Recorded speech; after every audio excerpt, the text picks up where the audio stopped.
tardes, bienvenidos a Políticas Públicas 2030, siempre en el aire de Ecomedios AM 1220. Y hoy tenemos en Políticas Públicas al doctor Carlos Salinas, presidente de Galdas, bueno, al doctor Jorge Neira, el conductor del día de hoy. Miguel Secchi no nos va a acompañar, está con un compromiso profesional ineludible y lo tuvo que atender todo el día. Así que, y bueno, y tenemos con nosotros hoy al especialista en integridad deportiva, Diego Ares. Ya están todos prontos y conectados, así que buenas tardes, Jorge. Podés comenzar Hola, cuando... hola Horacio, ¿cómo estás? Bueno, muchas gracias como siempre por el acompañamiento con este programa. Gracias Carlitos por estar acá, gracias doctor Carlos Gracias a Salinas. ustedes. Gracias Diego, la verdad que fue un placer mirar cómo se continuó la charla del otro día, ¿no? Así que me parece que el otro día tuve la oportunidad, gracias a la invitación de Carlos, de asistir a una, a un lanzamiento, un relanzamiento en realidad de la Fundación del Seguro, que me gustaría que ahora lo expliques Carlos. Y la verdad que tuve dos cosas muy interesantes. Una charla que tuve previamente con Diego mientras estábamos esperando que se empezara la reunión, que fue muy interesante y que yo creo que es uno de los motivos por el cual nos acompaña, porque creo que el tema es sumamente interesante y sumamente importante para tener en cuenta, sobre todo visto desde una persona especializada en el deporte y viendo lo que significa la ludopatía, sobre todo en la infancia, ¿no? En la infancia y en la adolescencia, yo diría. Así que muchas gracias, Diego, por aceptar participar con nosotros ahora. Un Si les placer. parece bien, yo para ordenar un poquito las cosas, te pediría, Carlos, que hicieras un resumen, digamos, de la reunión del otro día. ¿Por qué, digamos, el relanzamiento en el Foro Nacional del Seguro que se hizo el otro día, que aparentemente tuvo mucha participación, ¿no? Por lo que yo vi, había mucha gente. ¿Y cuál es el fundamento de la fundación? ¿Cuáles son la misión y la visión de la fundación como para ir conversando? Y alguna cosa muy interesante que se habló, que es el tema de la cobertura de las catástrofes. Ahí yo tengo como siempre, alguna cosa para charlar con vos en cuanto a las definiciones, pero me gustaría que empezaras por el principio, Carlos, y que nos contaras un poco cómo fue el relanzamiento. Bueno, gracias Jorge. Hola Diego, ¿cómo andás? ¿Todo bien? Sí, bueno, mira, la FIDESEC, la Fundación de Investigación y Difusión del Seguro, es una fundación que se creó ya hace más de 20 años, casi al final de fines de los 90. Tuvo bastante movimiento hasta el 2006, principalmente en temas de capacitación, educación relacionada al productor de seguros al principio y después a funcionarios de compañías de seguros. Eh, y después quedó por diferentes motivos, como suele suceder en la dirigencia argentina, de que si no hay alguien que esté remando o impulsando, cuesta que la gente aparezca y que se impulse. Entonces, bueno, vuelve cuando los remadores de ese momento volvemos al bote, entonces empieza a volver todo de nuevo. Entonces, esto fue un poco la idea para hacerlo simple a ustedes dos, tanto a Diego como vos, que vos sobre todo que tenés mucha experiencia, Jorge, en este tipo de cosas. Volvimos a reflotarlo ya con gente eh, joven, ya gente que está en este momento en la dirigencia, que es una cosa bastante difícil de conseguir, que la gente joven se involucre en este tipo de cuestiones. Pero bueno, lo hemos logrado y bueno, pues para mí, por supuesto, son bastante jóvenes, promedian entre 30 y 40 años, aunque puede haber algunos de 50, pero están un poco lejos de mi edad, pero me entusiasma mucho, me propusieron volver a hablar, a ser parte, a ocupar un puesto en la parte directiva, que lo hago con todo cariño, sobre todo porque también por razones de tiempo a veces no puedo estar. Y ahí es donde se me ocurrió que ustedes dos, tanto Diego como vos, podían tener una primera visión, ver de qué estamos hablando, sobre todo porque están fuera del sector asegurador en forma operativa. Y este es un punto relevante de este tipo de cuestiones. Cuando estamos todos hablando de lo mismo, que con Jorge lo vivimos, que a veces estamos todos hablando mismo en un mismo tema, con profesionales del mismo sector, nos pasa que muchas veces no terminamos escuchando a otros sectores que nos podrían servir de apalancamiento para mejorar lo que ya sabemos de los temas o lo que realmente otros ven que deberíamos mejorar, que nosotros no lo vemos por estar involucrados adentro del sistema, ¿no? Y yo soy muy de hacer eso, a mí me gusta involucrarme y ver cosas que atañen principalmente por mi educación en el tema de seguros, pero también me gusta verlo desde afuera, cuestión de poder apreciar si las cosas están en buen camino o no. Y en esto de la investigación, creo que ahí ustedes, que después veremos, creo que pueden ser parte de una posición importante dentro de esto de lo que es la investigación en el seguro, porque a pesar de que generalmente, sobre todo en Latinoamérica, la gente solo piensa en el seguro del auto, por razones económicas no piensa en el seguro de vida de los países, entonces piensa en el seguro del auto, cuando realmente uno profundiza, que ya lo he hablado contigo, Jorge, uno se da cuenta que el seguro puede llegar a lugares que verdaderamente nunca ha llegado, o no ha profundizado sobre esos lugares. Quizás porque estamos ahora viendo crisis o crisis mucho más pandemia, y eso hace que empecemos a mirar un poco más para hasta dónde podemos llegar y dónde podemos ayudar.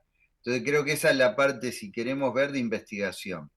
Y ahí también se involucra esto que me ha traído Diego, que me parece sumamente importante, que después él lo explayará, porque verdaderamente estamos viviendo esa situación, y la vamos a vivir cada vez más. O sea, como introducción, Fidesec se va a dedicar a eso, a investigar por fuera y por dentro el sistema de seguros y todo lo que pueda desarrollarse.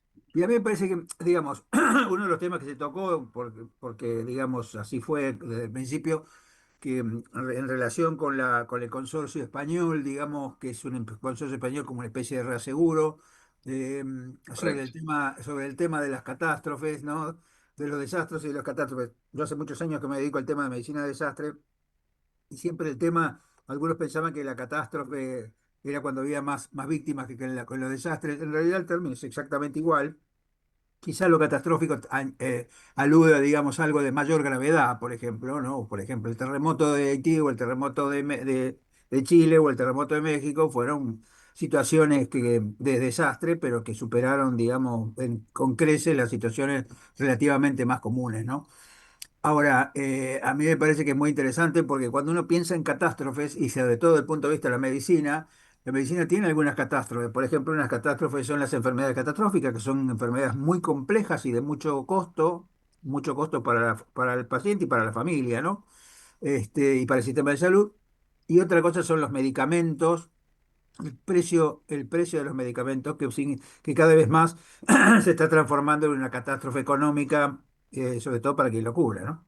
Por Así supuesto. que me gustaría que hablaras un poquito de ese tema, de ese tema. Mira, una cosa que te quería contar, viste que Sí, hablábamos del tema de que los desastres no son naturales, sino que lo que son naturales son los fenómenos, ¿no? sí, sí. Y yo estaba bastante contento con esa cosa que se me había ocurrido cuando estábamos hablando del tema de los accidentes. Nosotros consideramos que los accidentes no existen porque son previsibles y prevenibles, Ujú. porque es fundamentalmente lo que hay la percepción del riesgo, o lo que no hay la percepción del riesgo, que es afín a todo, porque también a lo que va a hablar Diego, la percepción del riesgo es lo que no se percibe para que pase lo que pase. Correcto. Y a mí me parece que, bueno, y ahí estaba viendo esto, y resulta que estaba leyendo un artículo de las inundaciones en la época de Alfonsín, fíjense, otra cosa completamente diferente, en el año 85 la ciudad de Buenos Aires se inundó toda. Y es más, los diarios decían, la ciudad de Buenos Aires está bajo el agua. Mm. Y hay un comentario en ese artículo de 13 sociólogos que dicen los desastres no son naturales, lo que son naturales son los fenómenos. Y yo digo, fíjate vos, porque yo más o menos empecé en esa época a insistir con este tema, yo no conocía ese trabajo, después lo busqué y lo encontré, por supuesto, y está a disposición de ustedes. Mm. Pero lo interesante es cómo a veces uno coincide temporalmente con la forma de pensar. Ayer lo charlaba con mi analista y le decía, es como que hay una cierta cosa de la sociedad que te, que te llega, ¿no? Y yo no lo conocía, yo le decía lo mismo que pasó con Leibniz y Newton, que los dos describieron el tema del cálculo, pero lo hicieron separados y después se pelearon a ver quién lo había hecho primero, ¿no? Pero fueron simultáneos. Y a mí me parece que estas cosas son interesantes. Así que me gustaría que charlaras un poquito este tema de lo que se habló el otro día, que me parece muy, muy interesante y sobre todo porque permite, digamos, pensar que este tema de la fundación podría dedicarse también al análisis de otro tipo de catástrofes o desastres que no tienen que ver solamente con los fenómenos naturales. No, por supuesto. Bueno, mira, ahí se describió algo que por ahí ustedes lo pueden conocer de nombre, pero que ya se liquidó o se inició el proceso de liquidación en 1992. El consorcio de compensación de seguros viene a ser algo similar a lo que nosotros supimos tener en la Argentina, se llamó Instituto Nacional de Reaseguros, el INDAR, ¿sí? Y los dos tienen casi la misma conformación en el tiempo. La diferencia es que el nuestro quebró gracias a que se lo robaron y entonces no lo tenemos hoy. Pero casi se iniciaron los dos en dictadura, ¿sí? Porque en el caso de España que comentaba fue con Franco y se iniciaron los dos en el mismo periodo. Eh, ¿Por qué se hace esto? Y bueno, básicamente porque la única forma de unificar pareciera que somos difíciles para unirnos y nos unimos únicamente cuando alguien nos ordena unirnos de manera brutal, cuestión de que terminemos unidos. Entonces nadie discute nada y dicen, bueno, si este tiene una buena idea, vamos a llevarla adelante. A diferencia del nuestro, que lo terminamos quebrando y quedó con miles de deuda, el de España sobrevivió y pasó todas las épocas y sigue creciendo en forma importante. Se agrega algo adicional que no sucedió, que no sucede en la Argentina actualmente, que es además atiende la posibilidad de quiebra de una compañía ante una catástrofe. O sea, cuando la compañía paga el siniestro y queda en una situación negativa, el fondo de compensación también atiende eso, ¿sí? Y después, como escucharon, que yo le hice la pregunta un poco para provocar esa respuesta sobre la red eléctrica, el fondo atiende casos realmente declarados catastróficos, o sea, llámese un atentado terrorista o estas catástrofes que vos mencionabas recién, inundaciones, lo que sea, ¿no? O sea, que si fuera otra cosa que no tiene el fin de declararse como una emergencia nacional que no está declarada por el gobierno, no estaría cubierta dentro de este tema. Algo parecido sucedió en la Argentina en épocas muy antiguas que Diego no había nacido, que fue con los casos de los Minimax, los supermercados de Nelson Rockefeller. Sí, señor, yo Nosotros, tenía uno enfrente de mi casa en Constitución, yo vivía en Constitución, acá en Cochabamba, enfrente tenía un Minimax. bueno, ahí hay algo histórico muy interesante, porque nosotros en esa época cubríamos solamente el riesgo de incendio, rayo y explosión y no cubríamos otras características del seguro de incendio. Y a partir de ese atentado, que todavía casi que no conocíamos atentados en la Argentina de ese estilo, se creó una cláusula que sumó tumulto popular, huelga, vandalismo, terrorismo, bueno, sumó una cantidad de coberturas que pasaron a ser parte de la cobertura básica del seguro de incendio que cualquiera de nosotros puede tomar, o empresas, o como sea. Y después, lamentablemente, muchos años después, ya con el atentado de la Embajada de Israel y después con la AMIA, el procedimiento fue muy parecido a esto que comenté recién del consorcio. O sea, si el Estado declara que fue un atentado terrorista, automáticamente se dispara la cobertura, aún no teniendo cobertura la póliza de seguro contratada. ¿Sí? O sea, puede ser, el resultado va a ser que tengo un incendio o que me destruyeron la casa o que me la vandalizaron, puede ser el resultado. Bueno, cualquiera de esas características, aunque provenga de un atentado, si el Estado declara que es un atentado, automáticamente eso va a estar cubierto. Pasó con los edificios que estaban alrededor de la Embajada de Israel, que Sí, algunos sí. tuvieron roturas de vidrios, diferentes temas, y estuvieron cubiertos por los seguros. O sea que aún nosotros no teniendo ya a esta altura, ya para esa época de los atentados a la Embajada de Israel y la AMIA, no teníamos un INDER o no teníamos un consorcio que cubriera esos daños, las compañías de seguros privados igual se tuvieron que allanara eso porque es parte de la ley de seguros actualmente. Y esto algo parecido también sucedió, para ver de casos internacionales, con el atentado a las Torres Gemelas. O sea, cuando, aparte la declaración es extraña, las torres no estaban cubiertas las dos, por pérdida máxima probable solo estaba cubierto una, Ajá, ¿sí? Porque nunca se pensó que podía haber una destrucción de las dos torres. Pero claro, hasta que Bush no declaró como presidente de la nación que estaba peleando contra un atentado terrorista y reconoce un atentado terrorista como tal, las compañías de seguros no accedían al pago de esa situación. O sea, esto es mundial, no importa si es una guerra, un atentado terrorista o lo que sea. Ahí también en Estados Unidos existe tanto el FEMA como otros fondos para casos de catástrofes o para casos de actos terroristas que se vienen generando hace mucho tiempo. Pero bueno, volviendo a esto, nosotros queremos buscar una forma, en general podría ser para toda Latinoamérica, porque no existe, de generar un fondo para este tipo de cuestiones basados en las primas de seguros, pero bueno, siempre terminamos dudando de quién administra esos fondos, como sucede en todos los sectores en los que nosotros operamos, tanto ustedes como yo, y entonces se va quedando, se va quedando, se va quedando. Entonces hay que empezar a hacer acciones como esta que iniciamos con la fundación, para ver cómo logramos llegar sin necesidad de que algo sea estatal o que se administre de otro lado, sino cómo llegamos a ver que las compañías de seguros, parte de las primas adicionales, las puedan generar de esa forma. Existe algo parecido en Chile para los terremotos, que en una época se dejó de cobrar porque durante 20 años no hubo terremotos y después volvieron los sí, terremotos. claro. Y bueno, era una tasa adicional sobre la prima, pero esto es un poco lo relacionado al consorcio. Vuelvo a repetir, la diferencia que el consorcio también actúa sobre compañías de seguros que queden en quiebra, cosa que acá no teníamos esa actuación, sino que eso pasa por otro lado. Si queda en quiebra y no hay un soporte del Estado sobre ese tema, sino que es el patrimonio de los accionistas de la compañía. Carlos, tengo dos preguntas para hacerte. Una es con respecto a a la necesidad de tener datos, ¿no? Nosotros no tenemos datos fehacientes, digamos, de las cosas que pasan y entonces muchas veces es difícil hacer análisis de riesgo sin datos, ¿no?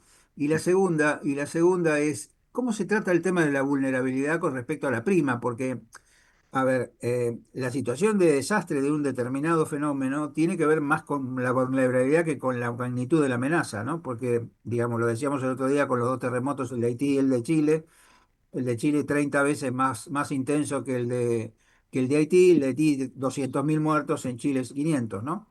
O sea que no hay relación directa entre la vulnerabilidad, digamos, mejor, perdón, no hay relación directa entre la magnitud del desastre y la intensidad del fenómeno, pero sí tiene que ver con la vulnerabilidad, porque lo de Haití claramente es un tema de vulnerabilidad. ¿Eso cómo incide en el seguro, digamos? Cuando vos cubrís un seguro, pero el seguro deberá contemplar la vulnerabilidad del área, porque si no, ¿cómo haces vos para después hacerte cargo de los gastos de algo que nunca se previó, ¿no? Porque, digamos, hay todo un tema del manejo de la vulnerabilidad, no solamente la vulnerabilidad desde el punto de vista físico, desde el punto de vista estructural y desde el punto de vista del análisis de riesgo y del trabajo con con la población. No, por supuesto.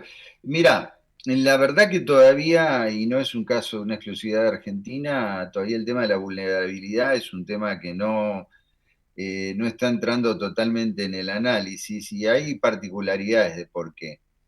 Por ejemplo, lo único que se han pagado fuertemente en los siniestros que tuvimos fuerte de Bahía Blanca y ahora de Campana, Zárate y todo esto, que fue muy fuerte, ha sido más que nada automóviles, ¿sí? Claro, Y claro, pueden ser automóviles que estaban circunstancialmente ahí y no que vivían ahí o que tenían domicilio en esa zona. tal cual. Ese es un aspecto. Por supuesto, algún que otro seguro de vida has tenido que pagar, pero fuertemente automóviles. ¿Por qué? Porque, bueno, no hay una conciencia, yo no hablo de culturas porque me parece que la cultura es otra cosa, no hay una conciencia de protegerse, de asegurarse, que abarque todo la persona y los bienes de esa persona en forma conjunta, sino que generalmente el asegurado protege el auto como único bien, ni siquiera protege su casa.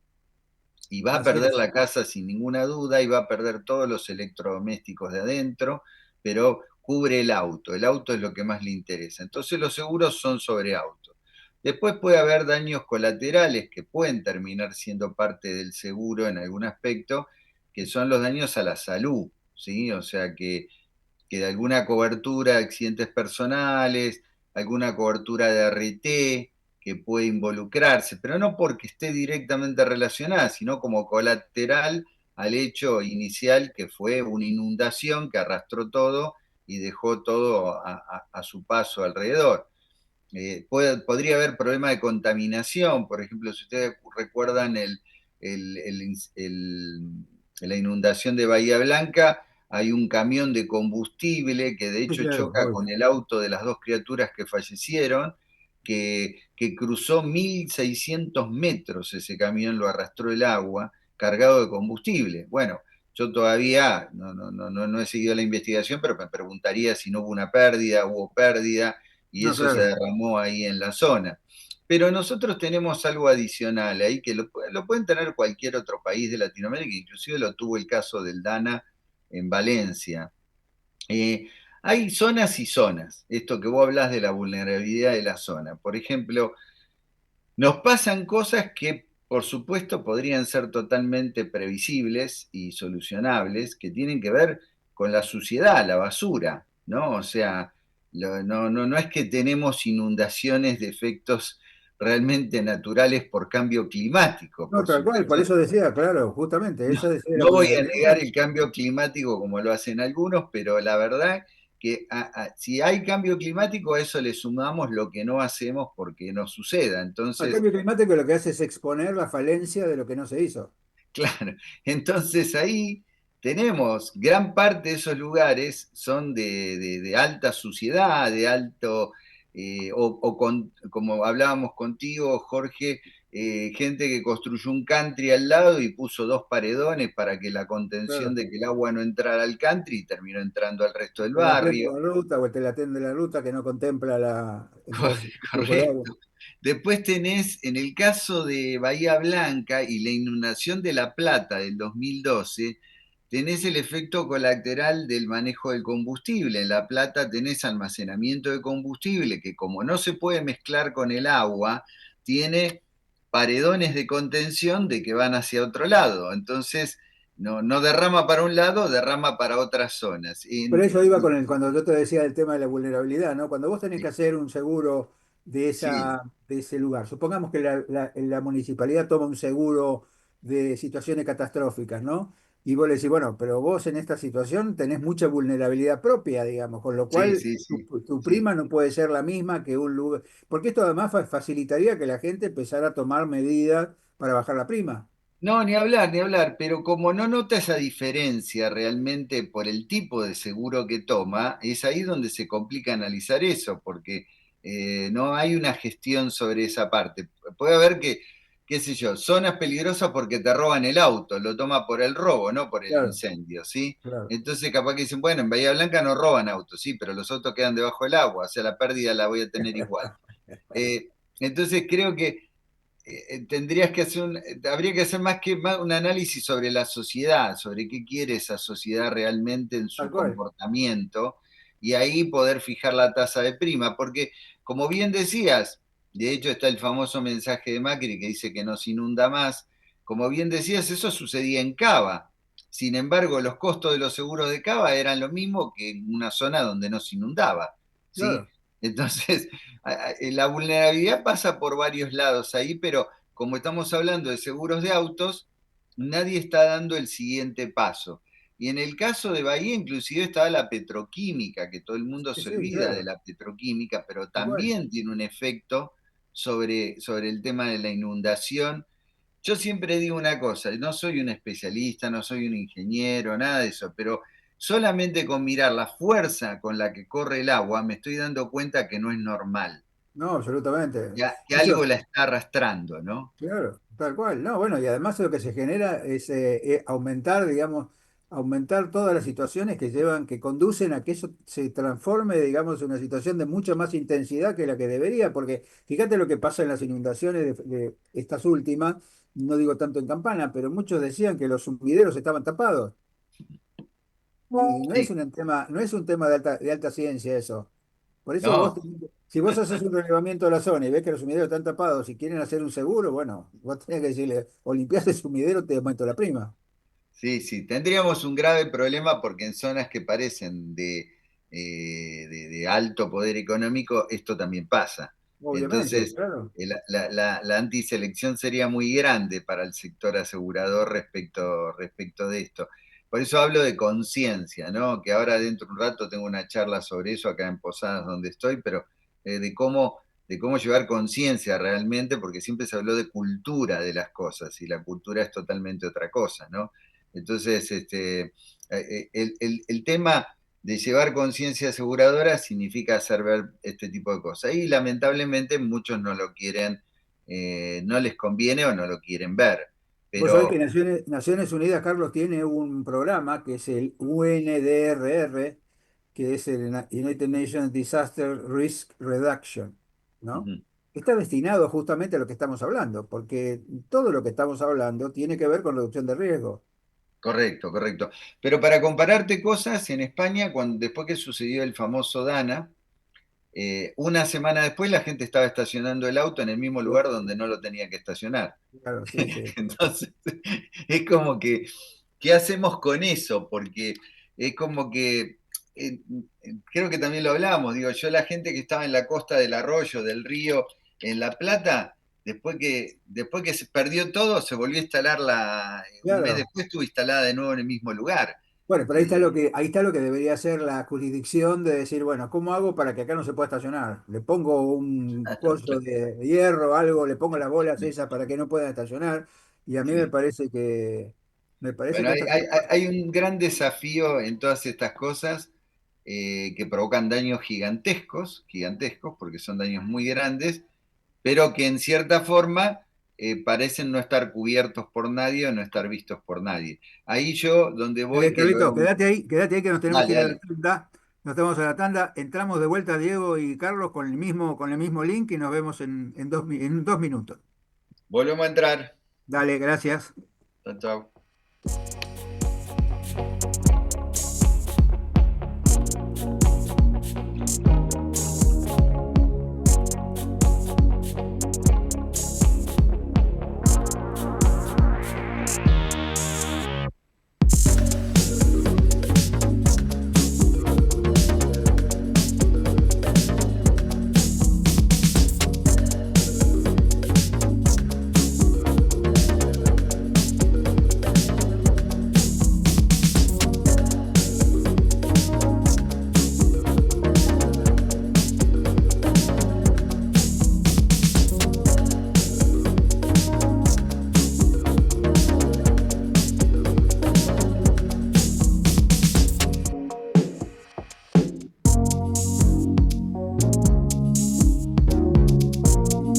Ecomedios.com AM1220.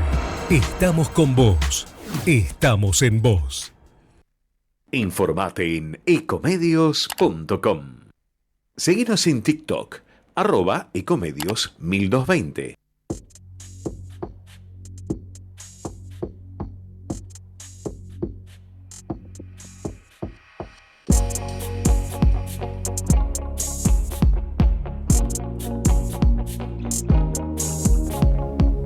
Bueno, continuamos con Políticas Públicas 2030 luego del corte.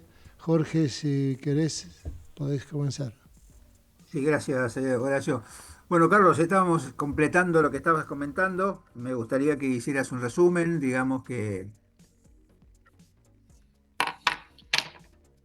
te decía que que Sí, te decía que hicieras un resumen de lo que estabas diciendo. bien, bien, bien, bien. No sé, Diego, si creo que Diego no entró, a ver si... No, ahora le aviso a Horacio que vaya entrando, quizás tenga alguna dificultad, pero es el mismo. Claro, Ahí está ahí ahí está, ahí entró. está. Bueno, no, como resumen, Fidesec, que es lo que te dije, se va a tratar de involucrar a diferentes sectores de la sociedad, que me parece que esa es la parte importante, como hablamos contigo y con Diego, involucrar a diferentes sectores de la sociedad y poder llevar adelante un análisis mucho más grande del sector asegurador y su relación con la sociedad. En pocas palabras es eso, ¿sí?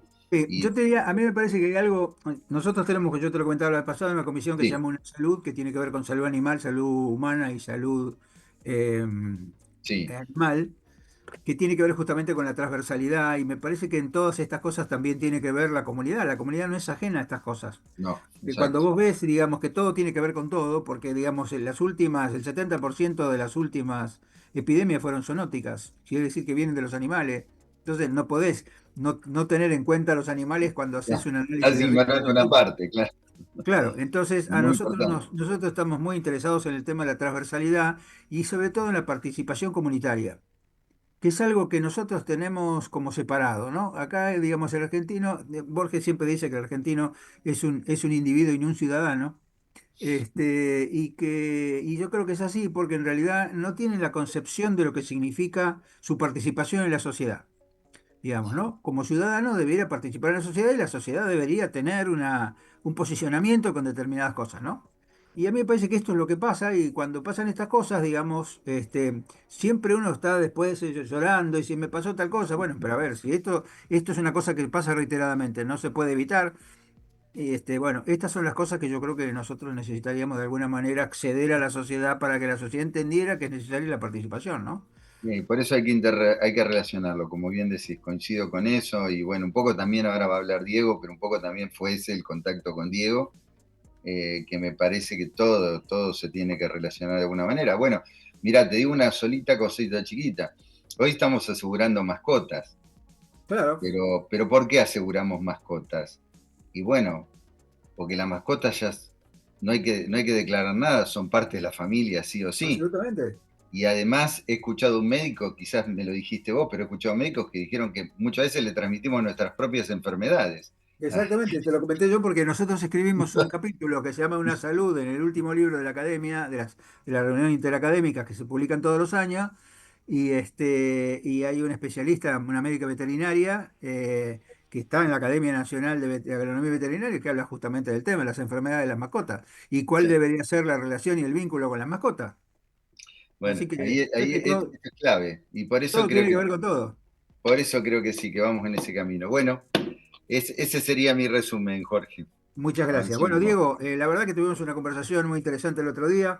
Me gustaría que hicieras un pequeño resumen. La verdad que cuando a charlar con vos te ponen los pelos en punta, ¿no? Porque cuando vos ves las cosas que pasan y decís, pero esto va más allá de lo que a mí se me había ocurrido, ¿no? Oscar Wilde decía que la realidad imita al arte, ¿no? Y en realidad, cuando vos ves lo que pasa en la realidad, siempre lo leíste antes en alguna obra literaria, ¿no? Y a mí me parece que esto es lo que pasa. Y cuando yo te escuchaba el otro día, digo, qué barbaridad la cantidad de cosas que uno tiene que tener en cuenta. Así que me gustaría que hicieras un resumen. ¿Por qué te dedicaste a esto viniendo desde el deporte? Y a mí me parece que es sumamente interesante lo que haces y muy bueno. Así que también sería bueno que la gente que escucha conozca, digamos, la actividad que tenés y cómo la haces. Gracias, Jorge. Bueno, yo hace 20 años, este año cumplo 21 ya, dentro del ecosistema del fútbol, que me dedico a distintas áreas, básicamente primero en marketing, tecnología, áreas relacionadas con patrocinios y demás. Y hace más de 5 años que estoy trabajando en el área de integridad. ¿Por qué? Porque el fútbol tiene un componente social, un poco lo que hablaban ustedes del seguro, ¿no? El componente social del seguro. El Claro. fútbol tiene un componente social que hoy está en boca de todos por este tema de las sociedades anónimas deportivas o los clubes de los socios y demás. Y el foco se pone sobre esto, ¿no? El componente social del fútbol. Pero yo opino que la situación va más allá. Primero, el fútbol es una industria, no es un deporte. Es una industria sostenida por la práctica de un deporte. ¿Por qué? Porque el fútbol emplea hoy a una de cada 24 personas laboralmente activas en el mundo, directa o indirectamente. Esto dicho por Deloitte, no por Diego Ares. Entonces, ese nivel de empleabilidad hace que el fútbol se haya transformado en una industria, ¿sí? Claro. Hoy el fútbol no es solamente 22 jugadores y una pelota. Hay médicos, hay genetistas, hay especialistas en la industria textil que mejoran las prendas para que sean más livianas, para que sean inteligentes. Está todo el sentido del espectáculo, está el famoso negocio cuando se habla del negocio del fútbol, están los negociados cuando se hablan del todo esto compone el fútbol. Entonces, dentro de esa industria, digamos que desde que en el momento en que la Argentina decidió otorgar licencias de juego online a distintas casas de apuestas y casinos online, esos jugadores, digamos, esas empresas, vieron en el fútbol, por todos estos componentes, la mejor manera de expandir su marca y hacerse conocidos, ¿no? Entonces aparecieron los patrocinios de las casas de apuestas en las camisetas de los equipos de fútbol, en los nombres de los torneos, y en otras situaciones y en otros deportes por ahí un poco más marginal en cuanto a impacto, pero sí preciso en cuanto a foco, ¿sí? Entonces, esa unión entre una industria que es la del juego y la otra industria que es la del fútbol provocó la situación que hoy nos trae, que es la situación de el potencial riesgo de pandemia, doctor, cuando hablamos de Sí, sí, pandemia, obvio. y que está relacionada con el advenimiento de la ludopatía infanto-juvenil. ¿Por qué? Sé que voy a cometer muchos errores académicos y te pido disculpas, Jorge, y sé que ludopatía no se puede definir en menores según el DSM-5, que es el manual que utilizan los psiquiatras y demás, pero bueno, para hacerlo amable en cuanto al concepto, nosotros hablamos de ludopatía infantil, que sé que está mal, pero bueno, lo hablamos de una manera más coloquial Además para es una realidad que uno no la puede negar. y que se pueda entender también, Jorge. Claro, Entonces, claro. ¿qué pasa hoy? Hoy, a partir de este fenómeno y de la publicidad y de la situación social que empezaron a ocupar las casas de apuestas por medio de sus mecanismos publicitarios y de marketing, los niños y jóvenes empezaron a saber de qué se trataba el juego online. ¿Y por qué hablo del juego online y no solo de la apuesta deportiva?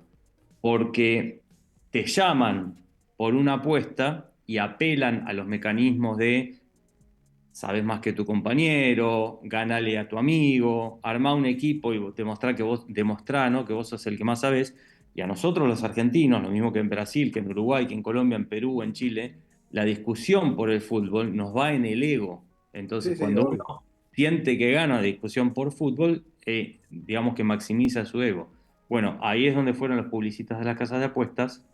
Y fíjate que todos los mensajes relacionados con apuestas deportivas están en desafiar, ganar, sorprender, ¿sí? Siempre a más sobre el individuo, que esto que decías vos, de la individualidad.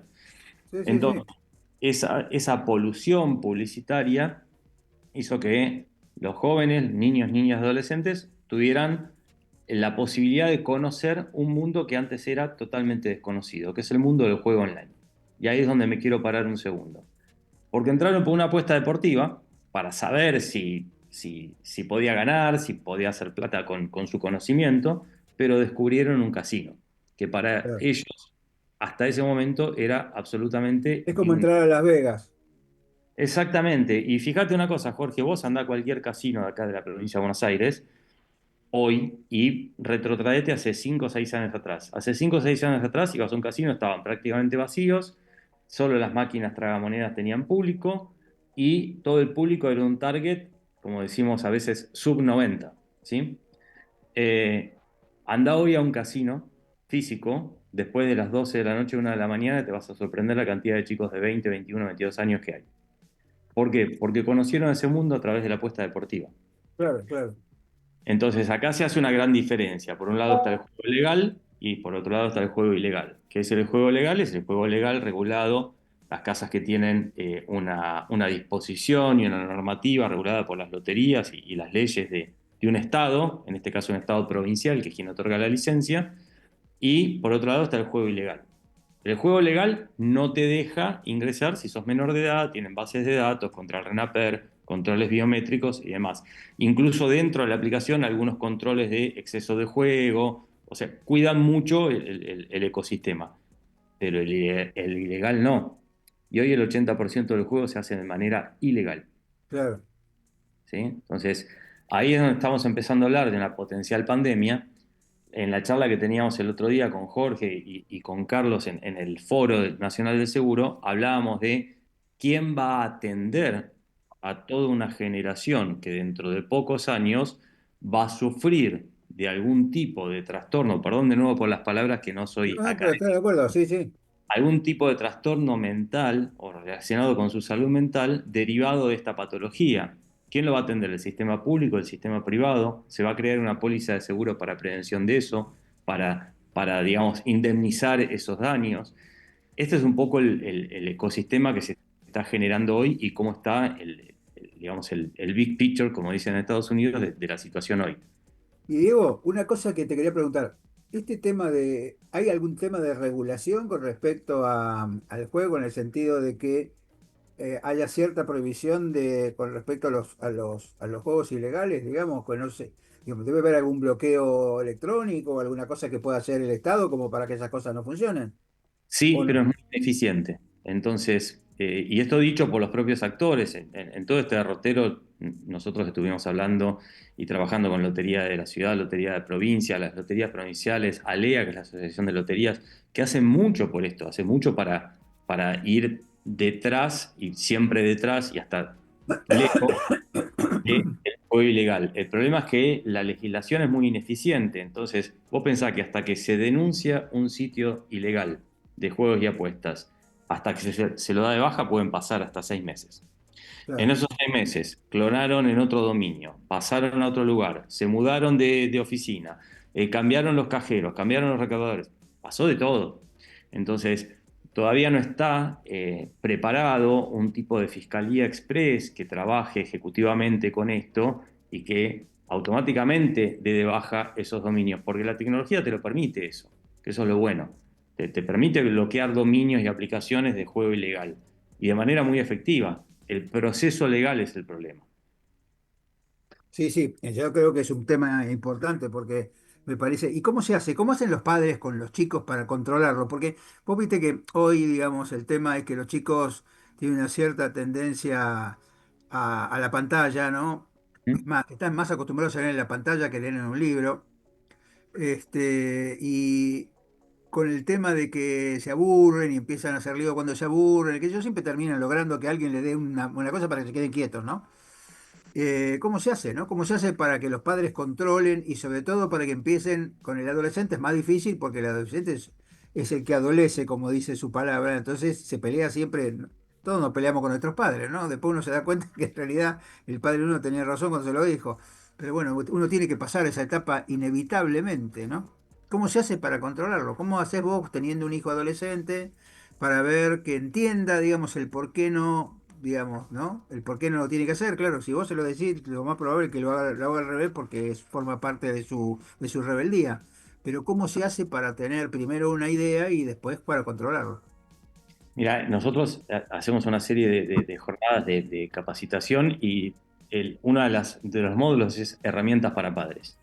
Claro. Y en ese módulo la primera herramienta es el conocimiento, pero el conocimiento de los padres hacia los hijos de cómo funciona el ecosistema, cómo funciona la industria, qué es una casa legal, qué es una casa ilegal, qué es un generador de datos. El otro día lo hablábamos con vos, Jorge, de que arriba de las casas de apuestas hay una empresa multimillonaria, multinacional, que cotiza en bolsa, que es el generador de datos, que le vende ese dato a la casa de apuestas, que después lo transforma en una apuesta. Entonces, desde esa punta de la pirámide, hay que empezar a trabajar. Entonces, el conocimiento de los padres hacia el ecosistema del juego genera la segunda parte, que son los mecanismos preventivos. Y ahí trabajamos con control digital, controles parentales sobre los sistemas y procesos digitales, pero también el mejor de todos los controles, que es el diálogo abierto. Y esto es lo que decías vos recién, es muy difícil hablar con un hijo adolescente por la resistencia. Y porque uno naturalmente como padre, yo soy padre de hijos adolescentes, naturalmente como padre le sale la bajada de línea, esto no, la prohibición. Entonces el Claro. acceso tiene que ser otro. Y la buena noticia, que es lo que nosotros proponemos, y que como se trata de fútbol, el acceso a través del fútbol por ahí es más amable hacia el diálogo abierto. Entonces, ¿viste la publicidad del Dibu Martínez? ¿Qué te pareció? ¿A vos te parece que el Dibu Martínez necesita hacer esa publicidad? Ya entraste, ya abriste la Claro, puerta. claro, claro. Lo que Entonces, atrás cuando es una abriste cosa la de la habilidad. puerta, venís al punto número uno, que es el conocimiento técnico. ¿Vos sabés cómo funciona esto? Te cuento. Mira, hay un operador de datos que le paga 40 millones de dólares por año a la AFA para comprar los derechos. O sea, y empezás con todo ese mecanismo y el adolescente, el niño de hoy, que como decía el otro día, te lo comentaba Pipo Pescador, está muy informado, pero poco formado, recibe esa información, la procesa rápidamente y ya dice, bueno, ya mi viejo no está hablando por boca de ganso. Entonces se vence la primera barrera, que es la barrera de la resistencia natural.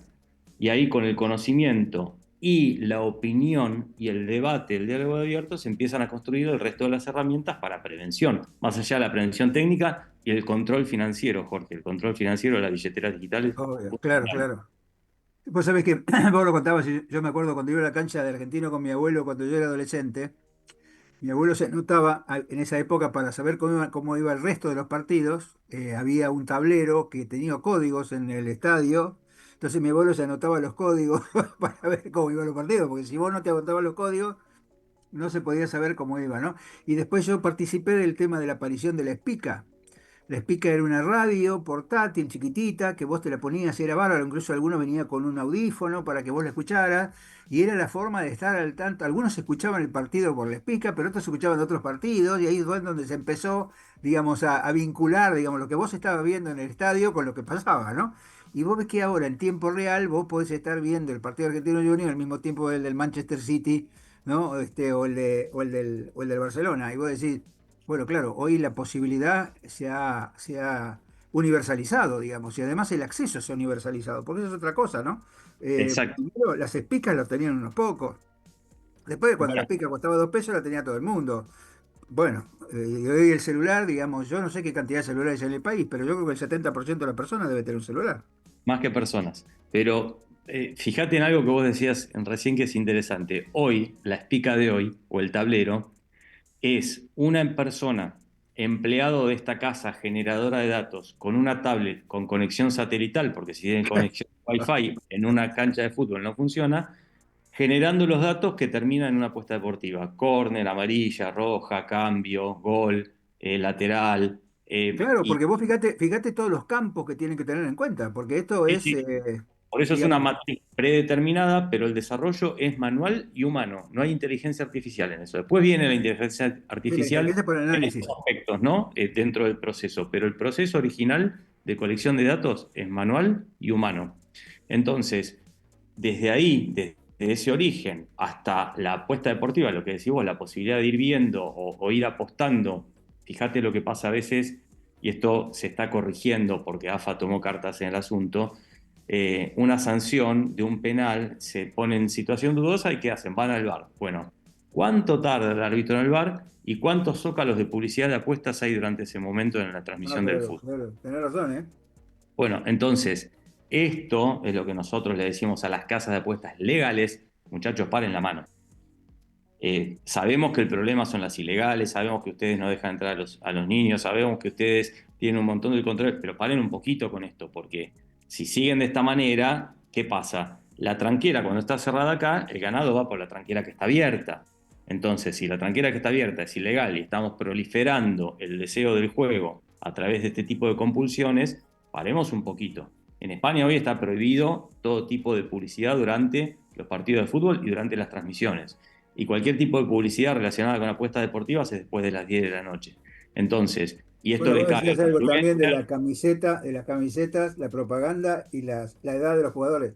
Sí, bueno, hay un dato muy interesante la de los jugadores en Inglaterra. El Leicester, que es un equipo que ahora ascendió, el que dirigía Marcelo Bielsa, hizo debutar a un chico de 15 años, un mastantuono, si querés, inglés, y el Leicester tiene su publicidad en una casa de apuestas deportivas.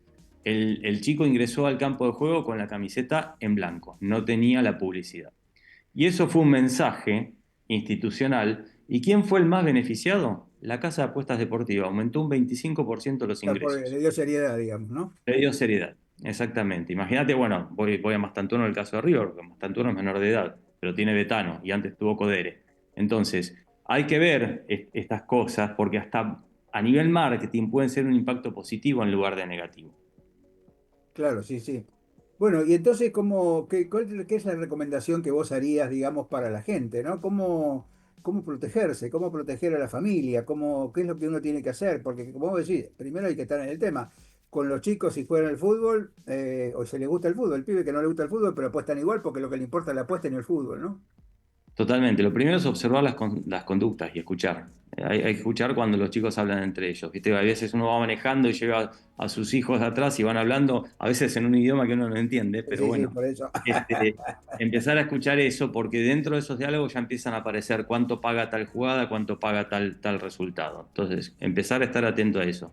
Segundo, participar y observar de este tipo de diálogos. ¿Te parece que el Dibu haga esto? ¿Te parece que Montiel es necesario que sacrifique su etapa más gloriosa de lo que va a ser toda su carrera, que fue el penal que nos dio la Copa del Mundo, para vendérselo a una casa de apuestas? ¿Te parece? ¿Te parece necesario? ¿Lo necesita? Bueno, entrar por ahí, hablar y después formarse técnicamente para tener los argumentos, cuando la barrera se vence, tener los argumentos del porqué y los motivos por los cuales eso termina en un daño. Vos lo sabés, Jorge, el desarrollo del cerebro todavía no está, en edad temprana no está, y todo lo que sea adquirir un hábito o una adicción en esa etapa tiende a proliferar más en el tiempo. Le contaba a Diego, Carlos, que en una de las cosas que nosotros escribimos, que creo que te la mandé, Diego, ¿no? Lo de Sí, la enfermedad vamos. trauma.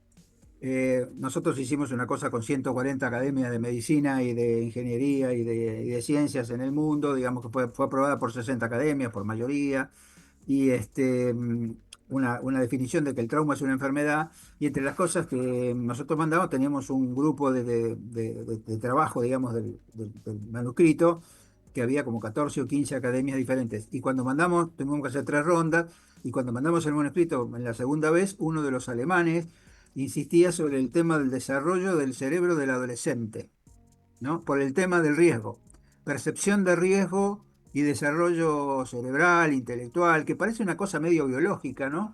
Pero que me parece que hay que tenerlo en cuenta porque el adolescente no tiene totalmente completado su desarrollo, ¿no?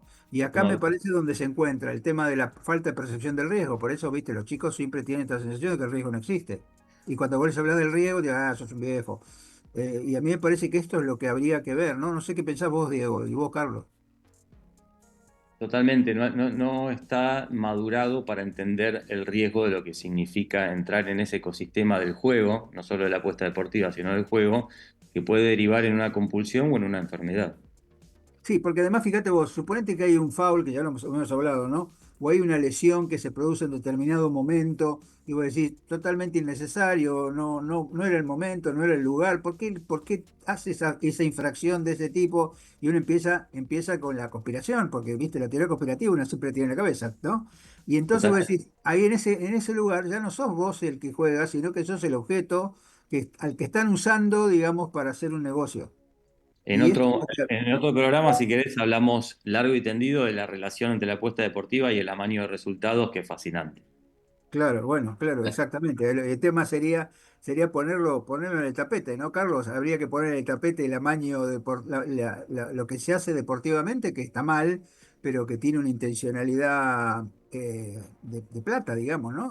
No, no hay duda, no hay duda. Yo creo que por eso coincido mucho con todo lo que está planteando Diego y no, yo inclusive te sumaría que hoy tenemos un liderazgo adolescente en el mundo, o sea, los adultos actúan como adolescentes en muchas cosas, entonces también es difícil llegar a los jóvenes de otra manera porque hay una inmadurez del adulto, entonces el adulto vuelto adolescente es mucho más complicado, ¿no? Porque es el que está dirigiendo hoy una cuestión. O sea, hay que ver que todas estas empresas que analiza Diego y las que yo veo de mi lado, como otros sectores, están lideradas por adultos, adultos que tienen un comportamiento adolescente y muy riesgoso. Entonces, eso creo que también suma a todo este problema, ¿no? Y tenemos un minuto más, pero ¿cómo podemos hacer que la gente entienda por qué hay que percibir el riesgo?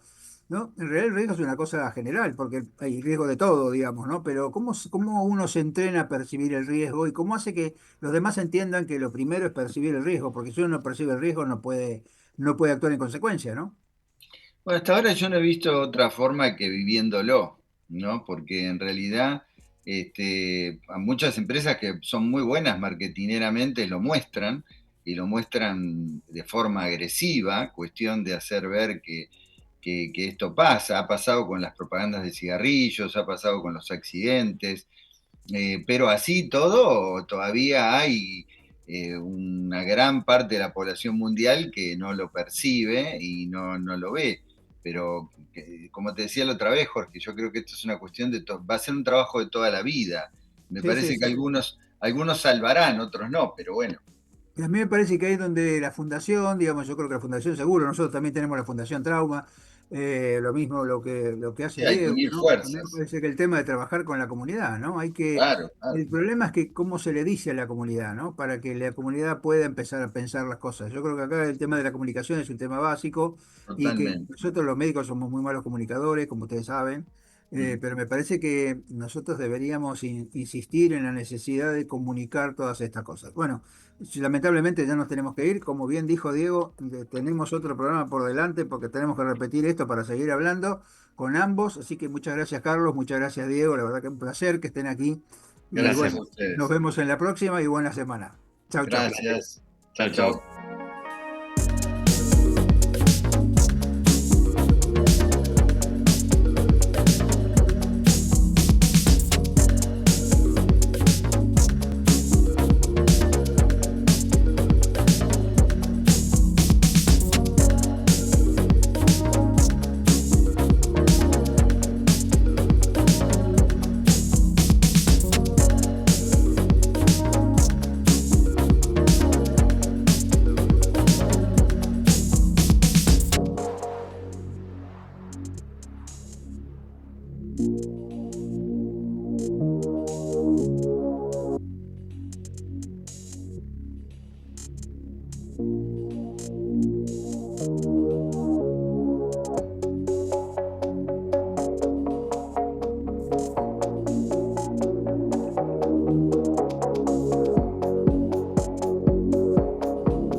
Desde Buenos Aires, transmite LRI 224, AM 1220, Ecomedios.